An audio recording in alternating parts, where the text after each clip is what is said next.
Welcome back to Portland today, a Monday edition. We come back with a homegrown segment, and what you see behind me here is the result of 5 years of hard work. This is known as Silver Bullet Coffee. It's a 100% sustainable coffee pod located just near Washington Square Mall. Josh Curtis is the founder, and when we say it's sustainable, we mean that it's completely run by solar power. Josh Curtis, there you stand. So I'm going to ask you a little bit about your Silver Bullet Coffee. I would always think you need at least a little bit of electricity to make a good cup of coffee. So tell us how you're doing it without electricity. Absolutely. So we've spent about 5 years putting this all together. It's been a long-running project. So what we started with was really looking at a lot of what Tesla's doing right now, looking at the balancing of potential and kinetic energy. So with going through and doing all that, realistically, we're in Oregon, right? So we only have so much sunshine. We also have refrigerators that run 24 hours a day. So we need some kind of a supplemental power source. So what makes this a true solar hybrid, and really the first one of its kind, is that the entire coffee shop runs entirely off of solar power and batteries. And our supplemental power line that comes in is also all through green energy as well. So what I'll demonstrate right now is I literally can go in here and I can unplug our entire power source. So now we're completely autonomous. We're not plugged into anything except all of the solar panels and batteries that run the shop itself. And I'll have Steve come along here with me.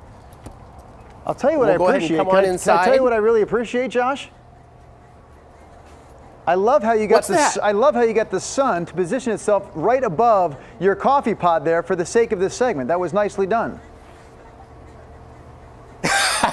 Well, I mean, branding and marketing, right? It's an important thing.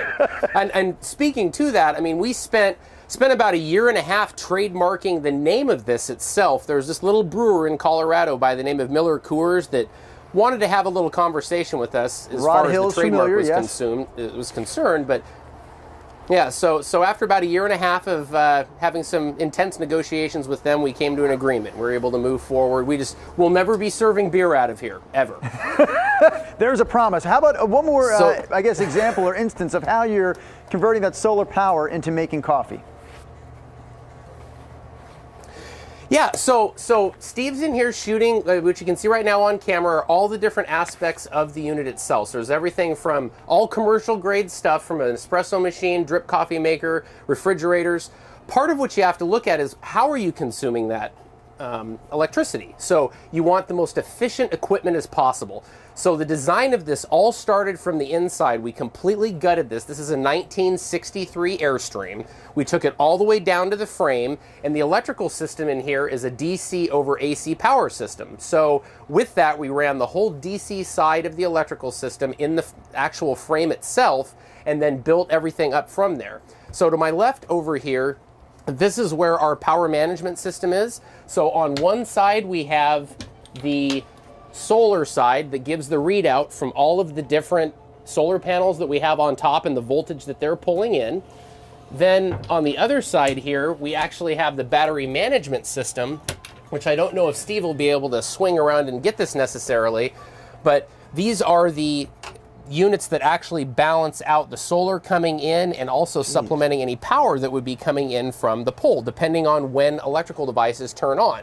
Another thing that we do is everything shuts down at night. So when we're not open, everything turns off. One thing you don't realize is that coffee shops never turn off their espresso machines. They leave them on 24 hours a day. So what we've done is there's a lot of different wireless technology that we have in here as well that actually turns the devices off an hour after everyone leaves and then turns them back on an hour before they get here. So that's another way of being able to conserve power. Josh, I got to jump in here. We only have time. That we've really I have to interrupt you. I apologize. Yeah. I only have time for one more question. I feel as though it's probably the most important one in terms of you selling cups of coffee. Where the heck is this coffee pod located exactly?